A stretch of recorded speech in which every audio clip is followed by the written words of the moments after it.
Welcome to the 4-part series on attention, the hijacked mind.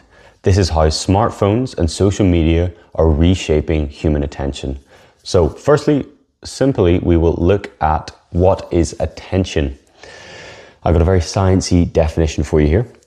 In cognitive psychology, attention is the behavioral and cognitive process of selectively concentrating on discrete aspects of information while ignoring other perceivable stimuli. So what does that mean? 2 key points to focus on. Firstly, attention is limited capacity for processing information. So we can only take in so much of the sensory environment, what we attend to. Secondly, the allocation of what we attend to can be deliberately controlled. So that can be controlled by you, that can be controlled by someone else, or that could be controlled by something else. So what we'll look at first is the 4 main stimuli. So when you go into any environment, things will naturally capture your attention. They're automatic processes that you can't control.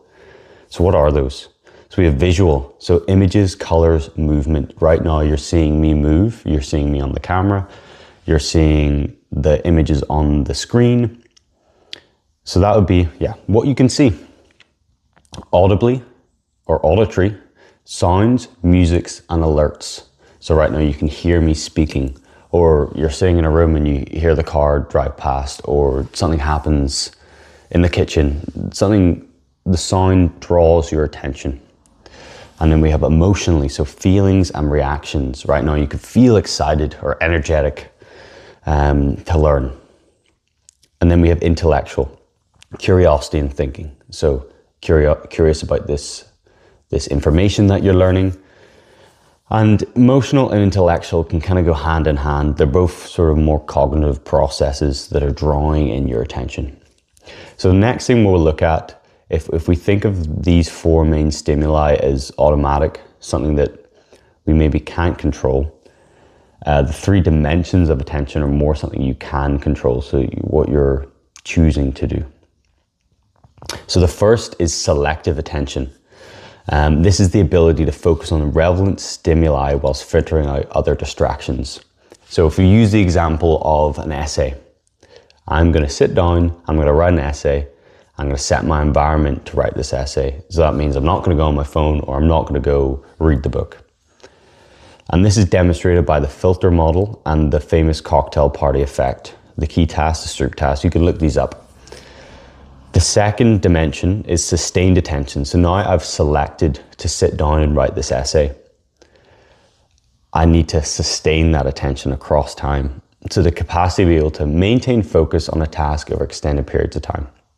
And what you'll find, research shows this as well, is the resource is finite. It depletes over time. Like you can only focus on something for so long until your focus starts to wear, or you start to get tired, or something else. Maybe you get hungry. You need to take a break. So the key test for this is the continuous performance task. And then thirdly, last dimension is divided attention. And this is sort of a bit more controversial. So that's attempting to process multiple streams of information simultaneously. So people say, I'm very good at doing 2 things at once. We'll look at this later. Maybe that's not exactly true, if being able to multitask is actually a thing. But you can see in the capacity model, it reveals our resources are fundamentally limited. Again, it's sort of circling back to that whole idea is that you can't do so many things at once, otherwise it's too overwhelming, or you're not able to process it enough. And you can see this in the key test is the dual task paradigm. And again, you can look all these up. So what does the research show us? What is the evidence in terms of how it's reshaping our landscape for attention?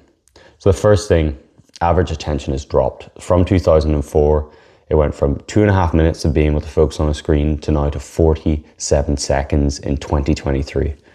And it wouldn't be outrageous to say that it's probably dropped even further now that we're in 2026. So attention spans are measurably shrinking. We found in 2017 that the mere presence of a smartphone reduces our ability, our cognitive capacity. So that's, you think of a classic example, you're out with friends, you're out on a dinner date, you put the phone on the table face down, and that says, I'm gonna pay attention to you. Almost as a sign of respect. But even having the phone there is drawing away your mental capacity to think, to focus on what you're doing. This could be because maybe you're thinking about a text or an email that you're going to receive, or a video you're going to watch, or even like me with the phone addiction, it's you wanting to grab, you're wanting to grab just automatically, sort of anxiously out of habit that you can't control. So even just having it there visually on the table, even if it's not, the screen's not on or you're not hearing anything, it can draw your mental capacity away from what you're doing. And finally, a systematic review in 2019 found that chronic smartphone use impairs memory, it impairs attention, and it impairs cognitive function across many domains. More generally, this would be considered brain fog, essentially. When you can't really think or react to things, you sort of feel like you're looking at life through like a frosted glass pane. You're moving slower. You're not able to take in things or really remember stuff, and it's really frustrating. So this is basically what that's saying, like having the constant stimuli, the phone and the social media, is impairing your ability outside of everything else in your life. So task 1, I want you to open up Instagram.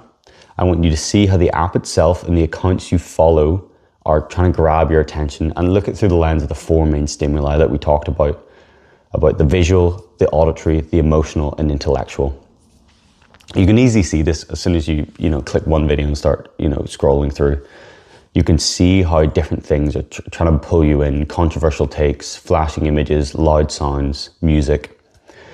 And then when you've done that, when you've kind of identify 4 key examples for each, or one example for each 4 stimuli, I want you to comment and post task 1, and I want to see if other members came to the similar conclusions. Or are you thinking about the same things, or are you looking at different stuff? And then we'll see you back, hopefully, in video 2.